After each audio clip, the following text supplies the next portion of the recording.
ও ম্যাডামে প্রত্যেকদিনের মতো আজকেও ঘুমের ট্যাবলেট খেয়ে ঘুমাইছে। চান্স একটা পাইছি, এবার সব করে মাস্কা।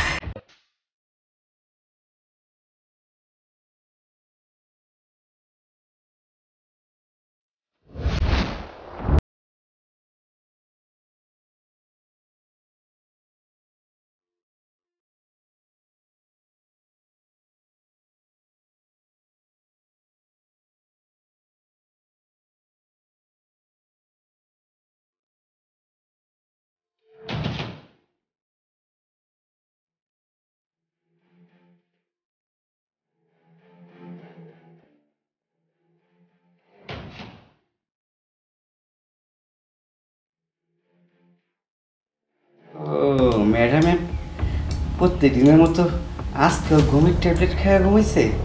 তাহলে তো আর 4-5 ঘন্টার আগে হ্যাঁ ঘুম ভাঙবো না। হ্যাঁ যদি আমি কাইটো ফেলাই টেরও পাইব না। যাক, চান্স একটা পাইছে, এবার সব করে মাস্কা।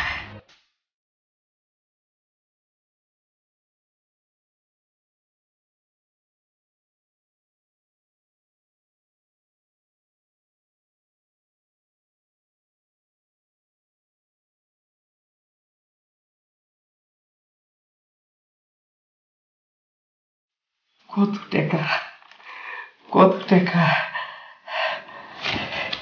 এটা আমার টাকা তো পাইছি, আরো কিছু পাইতে হইব না? এত সুন্দর চেহারা ম্যাডামের কবে থেকে দেখি, আজকে পাইছি। এই সুযোগই নিয়ে নেব কিছু।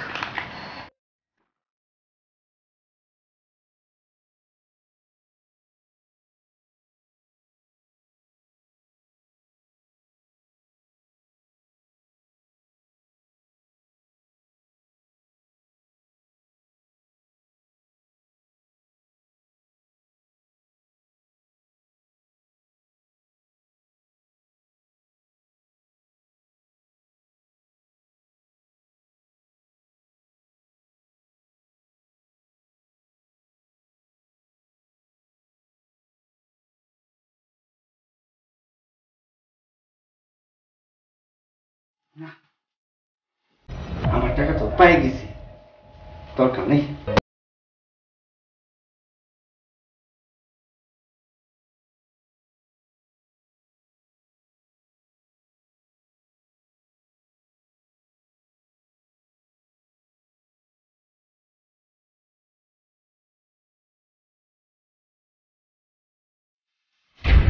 কি ব্যাপার কাকা, আপনাকে এরকম দেখাচ্ছে কেন? আর আপনি তাড়াহুড়ো করে কই যাইতেছেন? রান্না করে যেতেছি দুধ আনতে। ও তা কাকা, আপনার পিছনে কি লুকাচ্ছেন? না কিছু না তো, কিছু না। না, আমার মনে হচ্ছে আপনি পিছনে কিছু লুকাচ্ছেন। দেখি। আসলে কিছুই না। আরে দেখি না, কি হয়েছে দেখি, আমি তো দেখান না।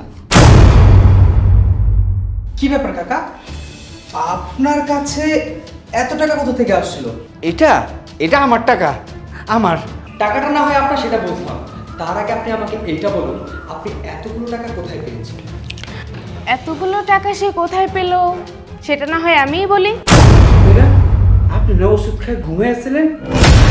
তোমার মনে হয় যে আমি ঘুমিয়েছিলাম? আচ্ছা, যদি আমি ঘুমিয়েই থাকতাম তাহলে তুমি যে আমার বেডরুম থেকে আমার বুকের উপর থেকে এই টাকাগুলো নিয়ে আসলে এটা আমি কিভাবে জানলাম? সাহেব, ম্যাডাম মিথ্যা। হ্যাঁ চুপ, একদম চুপ। তোর ম্যাডাম কোনো মিথ্যা কথা বলতেছে না, যা মিথ্যা বলার সব বলতেছিস তুই। তোকে আমি খুব ভালো জানতাম, আজকে 3-4 বছর যাবত আমাদের বাড়িতে কাজ করতেছিস, আমি কখনো কাজের লোক মনে করিনি, নিজের বাবার মতো জানতাম। আর তুই সে কিনা সি, আমার ভাবতেই ঘৃণা লাগতেছে তোর মতো একটা লোক এই কাজটা কখনো করতে পারবে। শুভ একদম ঠিক কথা বলেছে। আমি আমার বিয়ের পরে শ্বশুরবাড়িতে এসে শ্বশুর শাশুড়ি কাউকেই পাইনি। আর যখন আমার স্বামী বলল যে আপনাকে সে তার বাবার মতোই দেখে, সেদিন থেকে আমি আপনাকে আমার বাবার মতো করেই দেখেছি। কিন্তু বিশ্বাস করেন চাচা, আমি কখনো ভাবতেও পারিনি যে আপনার মতন একজন মানুষ এরকম একটা জঘন্য কাজ করতে পারে।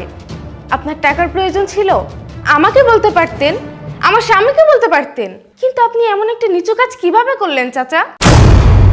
শোন, আমার স্ত্রী আমাকে অনেকদিন যাবৎ বলতেছিল ওর পার্সে থেকে টাকা হারায়, আমার মানিব্যাগ থেকে টাকা হারায়, বালিশের নিচে থেকে টাকা হারায়। এ টাকাগুলো যায় কোথায়? আমাদের ফ্যামিলিতে আমরা 3 জন ছাড়া আর কোনো সদস্য নেই।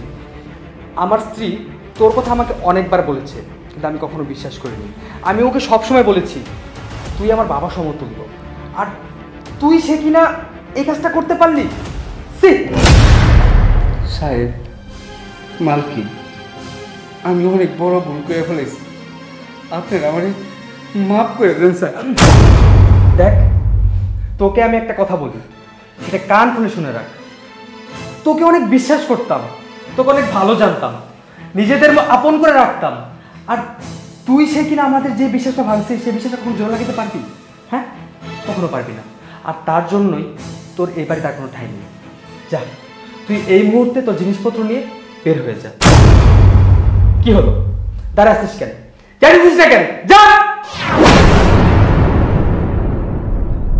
শোনো না, আই এম সো সরি, আসলে আমি বুঝতে পারি নাই।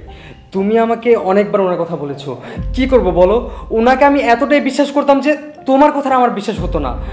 আসলে স্ত্রীর কথা বিশ্বাস করা আর শোনা দুটোটাই দরকার। বুঝতে তো পারতেছো, আমরা বাইরে থাকি, সারাদিন কাজে ব্যস্ত থাকি, মাথায় এত কিছু নিতে পারি না। তোমরা সারাদিন ঘরে থাকো, ঘরে কাজকর্ম করো, তোমাদেরই সব খেয়াল রাখা উচিত। আমার লক্ষ্মী বউ, চলো ভিতরে চলো। চলো।